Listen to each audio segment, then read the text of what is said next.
Olá, crianças, tudo bem com vocês? Espero que sim. Hoje é dia 16 de junho de 2021 e vamos para mais uma aula.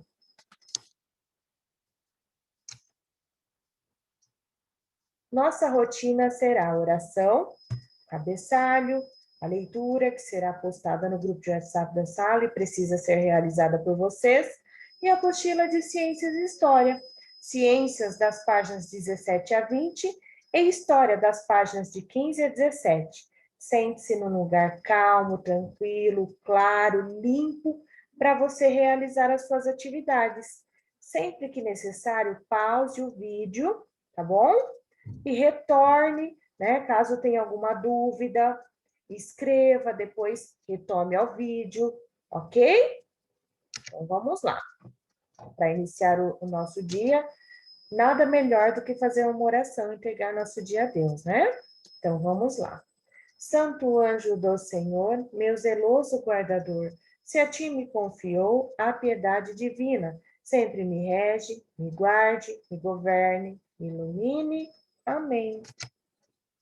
Bom, não esqueçam de fazer o cabeçalho no caderno de classe, lembrando sempre da letra inicial maiúscula e nos nomes também, ok? Traçado bem feito, porque vocês já sabem o traçado de todas as letras, né? Muitas vezes o que falta é treino. Então, capricho nisso aí, hein? Como eu disse, a hora da história será postada no grupo de WhatsApp da sala e é importante que vocês façam a leitura, né, para treinar o vocabulário, a interpretação textual, aprender a escrita de novas palavras.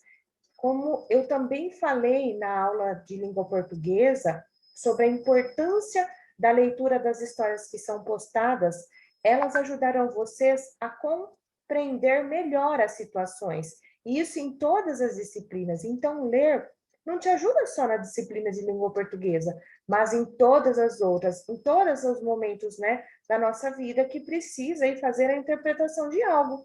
O problema das pessoas hoje, muitas vezes, é esse. Elas leem alguma coisa e interpretam erroneamente. Por quê? Porque é falta de leitura, de treino. Então, é importante que vocês façam, tá? Para trabalhar tudo isso e também para garantir um momento de lazer aí na casa de vocês, ok? Bom, peguem a apostila de ciências. Hoje faremos as páginas 17, 18, 19 e 20. Não esqueçam de colocar a data nestas páginas, ok? Também não esqueçam de colocar o nome na apostila de vocês, certo? Então, vamos lá. Vocês perceberam que a página 16, ela foi pulada, que é uma experiência. Eu não coloquei aqui, mas vou mostrar para vocês. Essa experiência aqui do papel. Como ela é simples, vocês podem realizar, né, em casa aí como um momento de diversão e de aprendizagem, certo? Então vamos para a página 17. Visto tudo que vocês aprenderam nas aulas anteriores, né, sobre as matérias, sobre os materiais, né, as transformações que ocorrem de um material para virar outro, para virar algum objeto e tudo mais. Então, é sobre coisas que vocês já aprenderam as atividades, tá? Então, exercício número 1 da página 17. Tudo que tem massa e ocupa lugar no espaço é feito de matéria. Sobre esse assunto, assinale V para as frases verdadeiras e F para as falsas. Então, olha lá, letra A. Tudo que conseguimos segurar em nossas mãos é considerado matéria? Sim, né, pessoal? Porque é tudo, né? Toda a matéria ela é constituída de massa, ou seja, ela tem um volume. Então, se eu estou segurando, por exemplo, essa apostila, significa que ela tem um volume. Então, ela é considerada matéria também, ok? B. A massa de um objeto pode ser medida com o uso de uma balança? Sim, né? Então, muitas vezes a massa dos objetos, a gente, num primeiro momento, pode pensar no peso das coisas, tá? O local, né, e a quantidade que aquele objeto, que aquela pessoa, que aquela determinada coisa ocupa, ok? Letra C.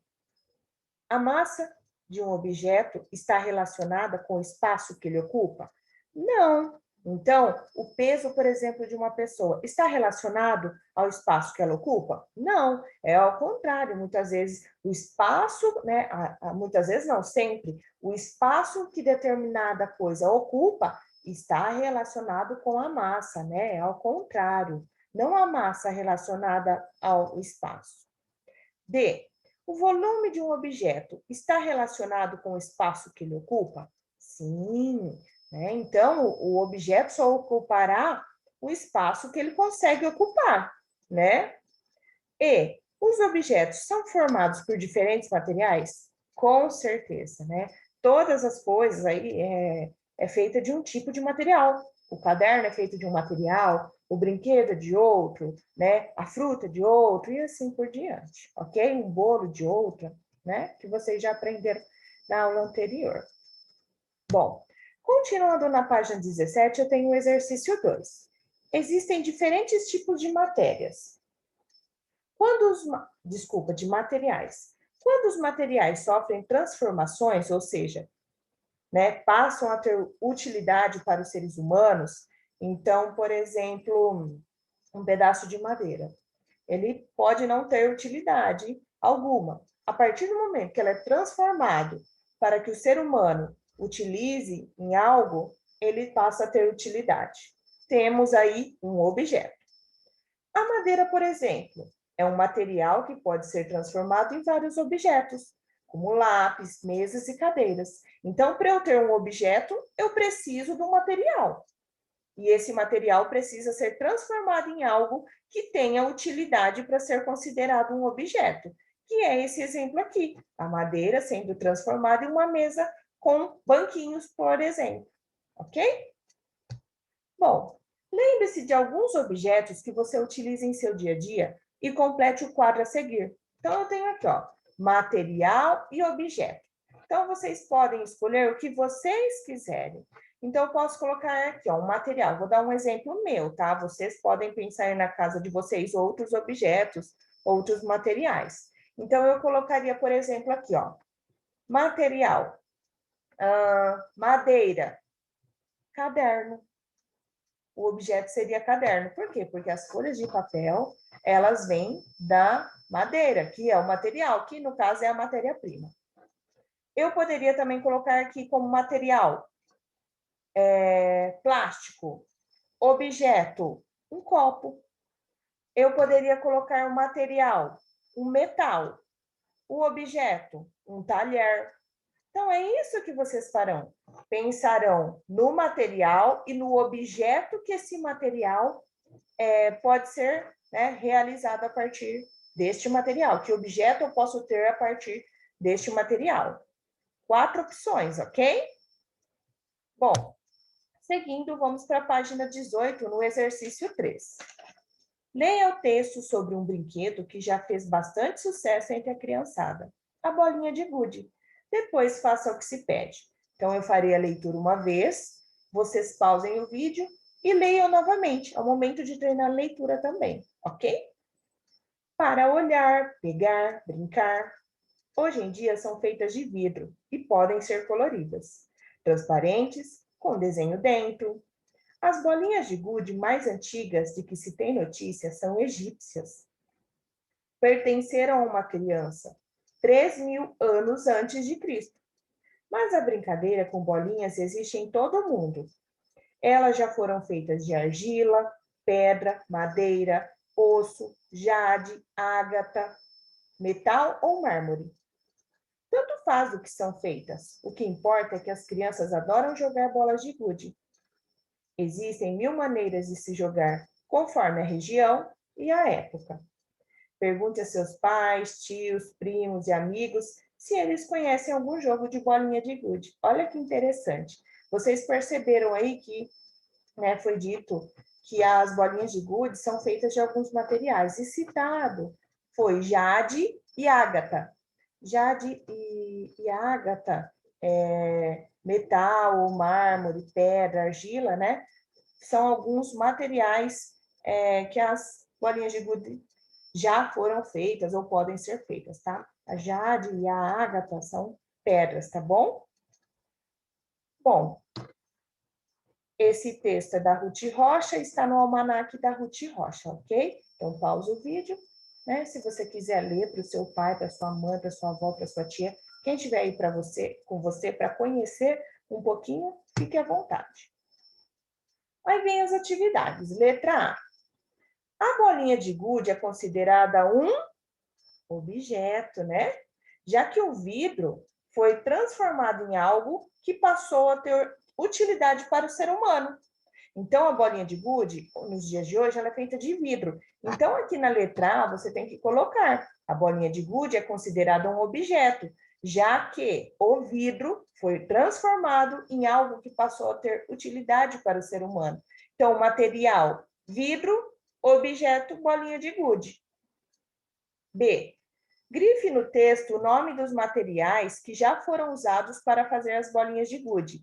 Você volta no texto aqui e grife os materiais que já foram utilizados para fazer a bolinha de gude. Tá bom? Facinho, né? C. Qual é o estado da bolinha de gude? Se eu pegar uma bolinha de gude, ela é sólida, ela é líquida como água ou ela é gasosa como um gás? Fácil também, hein? Número 4. Tudo que ocupa lugar no espaço é chamado de matéria, como vocês já viram, e pode ser encontrado em 3 estados: sólido, líquido e gasoso. Então, as matérias podem ser encontradas nestes 3 estados. Analise as imagens e as legendas e escreva os estados representados em cada caso. O suco de maracujá, ele é líquido, gasoso ou sólido? O lápis de cor, líquido, sólido ou gasoso? E o ar, aqui não é o balão, é o ar que tem dentro dos balões. O que o ar é? Ele é um líquido? Ele é um gás? Se for um gás, ele é gasoso. Ou ele é um sólido? Fácil também. Vamos, tirar de letra. Terminadas as atividades, vamos para a página 19. Misturas de materiais. No início do capítulo, você conheceu uma história vivida pela turma da Mônica, em que Franjinha estava testando a receita do bolo de chocolate de sua avó, que ele chamou de a grande experiência. O bolo, na verdade, é formado por uma mistura de vários ingredientes, como vocês já viram, né? Então, para eu ter um bolo, eu preciso misturar vários ingredientes para que essa mistura chegue ao produto final, que no caso é o bolo. É o que está aparecendo aqui para vocês nas imagens, olha lá. Para fazer um bolo é necessário misturar todos os ingredientes, formando uma massa. Então, o bolo ele só pode ser realizado depois que eu juntei todos esses ingredientes, depois que ocorreu uma transformação química ali, e que eu terei o bolo como produto final, ok?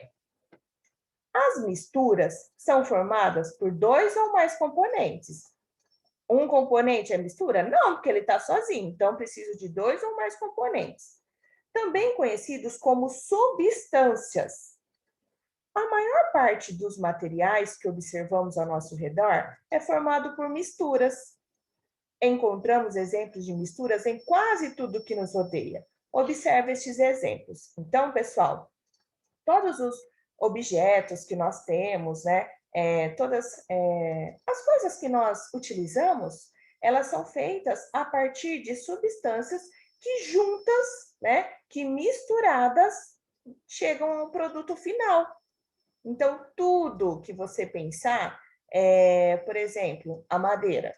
A madeira formou um lápis, tá? Mas para ele chegar no lápis, precisou da madeira e de vários outros elementos químicos para que chegasse até o lápis. Então, houve ali uma mistura também, embora a gente não perceba.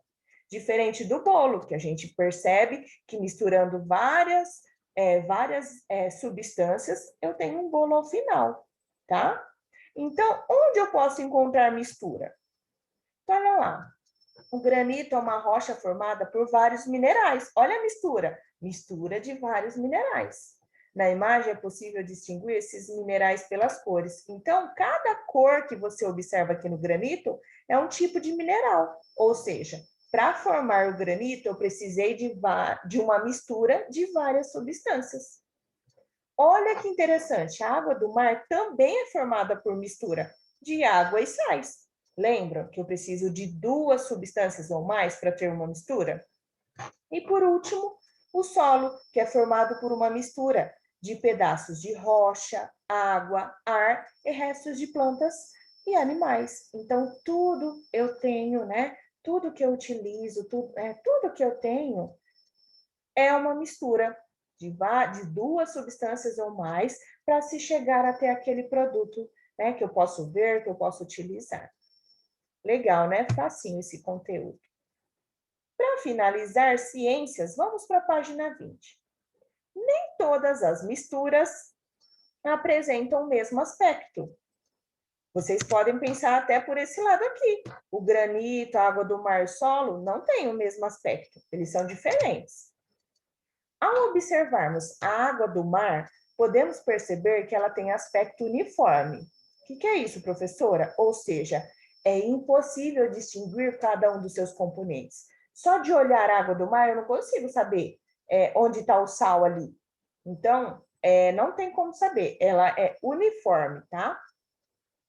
O mesmo não ocorre, porém, com a rocha e o solo. Porque se eu pegar a rocha lá do granito, né, eu consigo distinguir aqui pelas cores cada um dos minerais. Mesma coisa no solo, tá bom?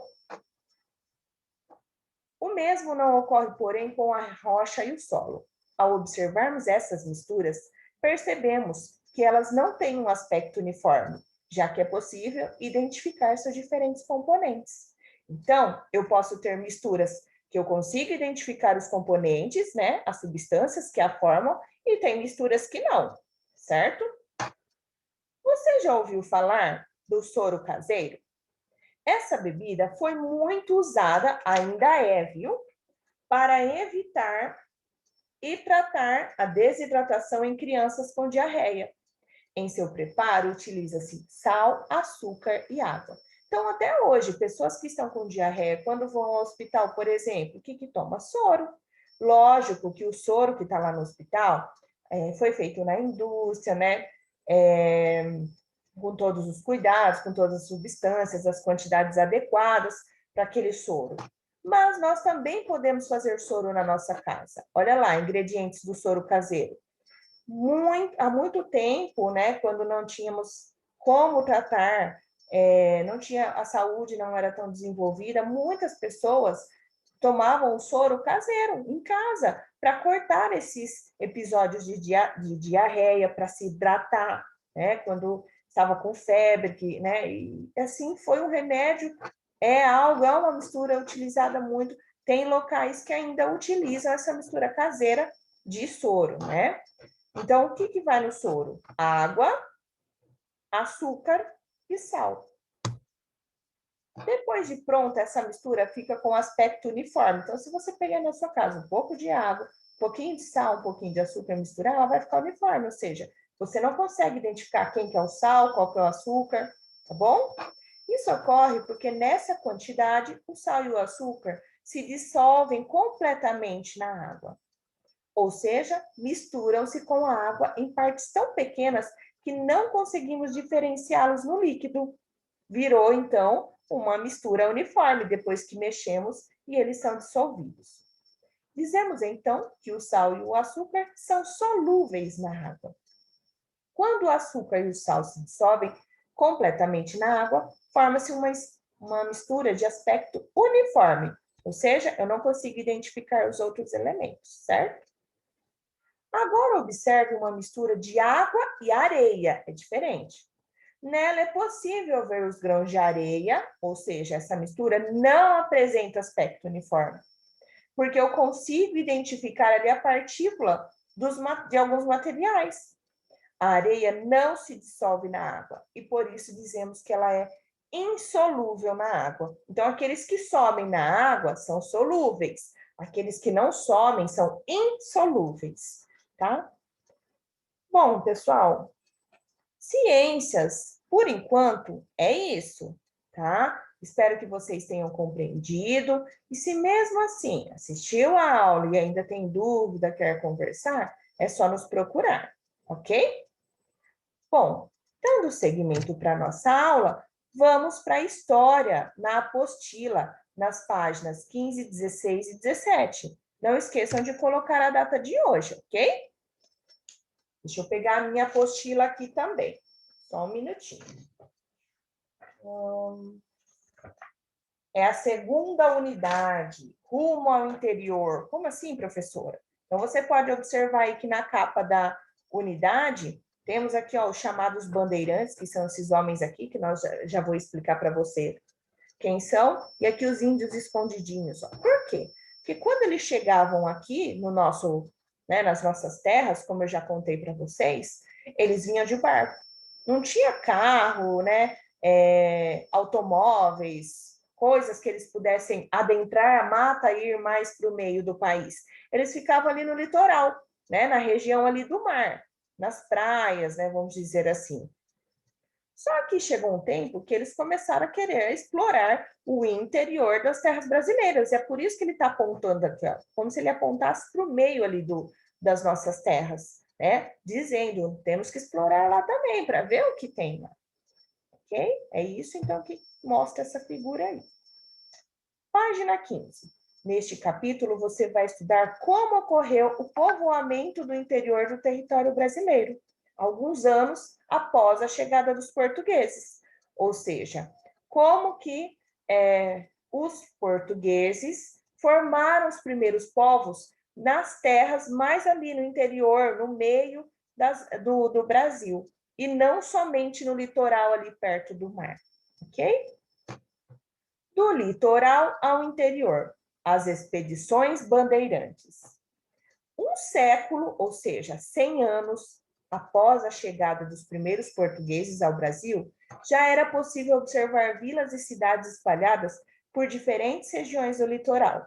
Ou seja, por 100 anos, eles acabaram fazendo, né, o povoamento, pequenas cidades e vilas espalhados próximos ali ao mar, que é justamente para facilitar a locomoção, já que era feito de barco, de navios, né? Da região da cidade de São Paulo, bandeirantes partiam rumo ao interior do Brasil em busca de terras. Então, olha só, da região da cidade de São Paulo, lógico que não chamava São Paulo na época, mas ali daquele pedaço, né, da nossa região, do nosso estado, os bandeirantes, professora, o que é bandeirante, professora? Está até explicando aqui, ó. Viajantes que exploravam o interior do território brasileiro entre os anos de 1530 e 1700. Então, eram esses homens, que viajavam para o interior do Brasil à procura de terras, de pedras preciosas, tá? Então, eles partiam de São Paulo e iam para o meio do Brasil. Além disso, buscavam as riquezas, como eu disse, pedras preciosas e escravizados. Lembra que os índios foram escravizados? Então, muitas vezes eles fugiam e esses bandeirantes tinham a missão de capturar esses índios e também de escravizar aqueles que eles encontravam ali no meio das terras brasileiras. Esses homens que tiveram contato com comunidades indígenas conheciam os perigos das florestas. Então, o trabalho dos bandeirantes foi muito importante, foram muito, né, de grande valia para os portugueses.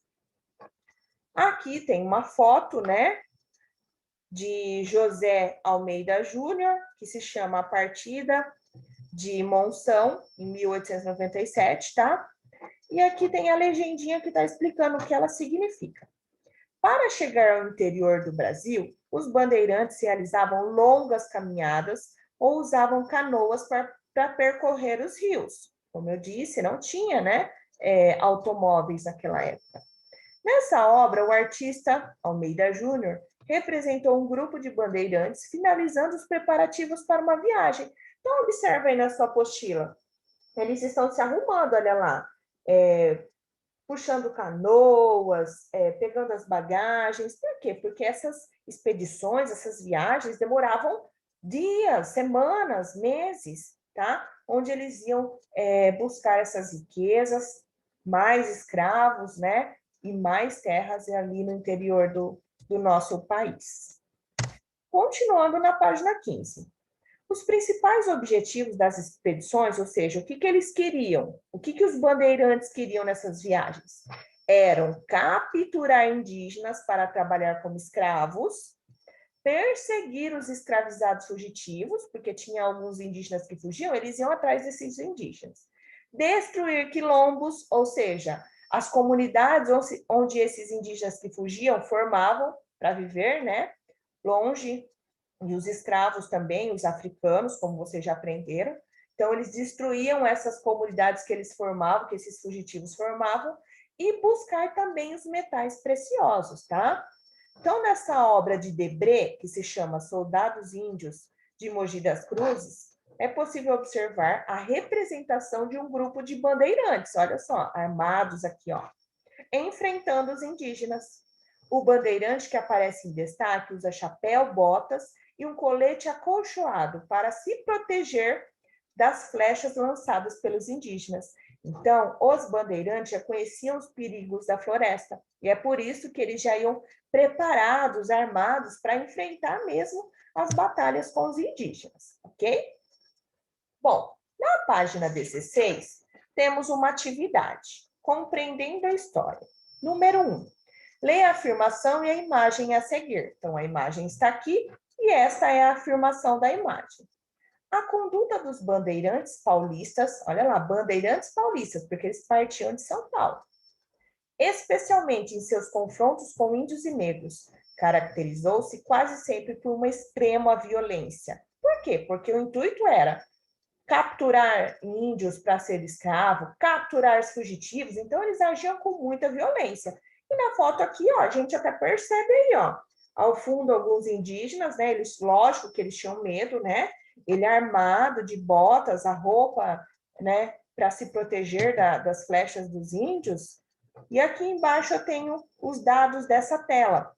É de Henrique Bernardelli, se chama Ciclo da Caça ao Índio, foi pintado em 1925 e hoje está no Museu Paulista, lá em São Paulo. Depois vem 3 questõezinhas sobre essa obra. Com base nas informações anteriores, responda as questões.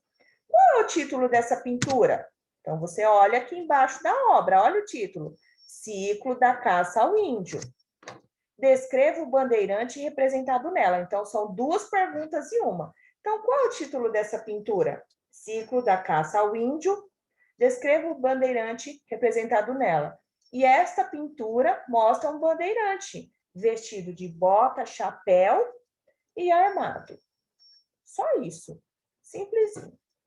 B. O que os bandeirantes buscavam no interior do Brasil? Já vimos. Eles buscavam riqueza, escravos fugitivos e também índios para serem escravizados, né? C. Para os grupos indígenas, quais foram as consequências da ocupação do interior do Brasil? Para os índios que né? Para os índios que moravam no interior do Brasil, o que eles tiveram de consequência quando os bandeirantes começaram a ocupar o interior do Brasil? A extrema violência que os bandeirantes utilizavam para capturá-los. Foi essa a consequência, a extrema violência por parte dos bandeirantes. Página 17, exercício 2. Leia este mapa. Então, o nome deste mapa, Expedições Bandeirantes. Então, vocês percebem essas flechinhas verdes aqui, olha só. Sai de São Paulo e vai para todos os cantos, tá vendo? Para o interior das nossas terras, para o meio lá das terras brasileiras, né? Observem bem isso daqui, eram as expedições bandeirantes. Olha quantas expedições. Com base na interpretação do mapa e em seus conhecimentos, marque com X a alternativa que completa corretamente cada frase. Letra A. No início da colonização do Brasil, grande parte das vilas e cidades brasileiras estava localizada no... Então, no início, eles estavam no interior ou no litoral? No litoral, né? Quando eles chegavam, deixavam seus barcos, seus navios ali, ó, próximo, né? Ali no mar, próximo às cidades, né? As vilas que eles constituíram próximo ao mar. Então, no começo foi no litoral, só lá para frente que foi no interior. Um século depois, como nós vimos, tá? Que eles começaram a pensar nisso, de explorar as terras mais a fundo. B. A maioria das expedições bandeirantes partiam da cidade de... Então, de onde os bandeirantes partiam? Eu já falei, essa eu não vou ajudar, porque é facinho e tá no mapa de onde eles partiam, né? Então, olha só, todo mundo partia daqui, ia para o meio. C. A primeira capital do Brasil foi Salvador, né? D. As expedições bandeirantes contribuíram para o povoamento do interior do Brasil, que era essa a função do bandeirante. Povoar, né? Dar condições das terras do interior do Brasil serem conquistadas, serem povoadas, na verdade. Por hoje é só. Espero que tenham gostado da aula, tá bom? Qualquer dúvida, estamos à disposição. Se precisar sair de casa, use máscara, saia somente o necessário. O álcool em gel sempre. Se cuide e cuide dos outros também. Um beijo, fiquem com Deus.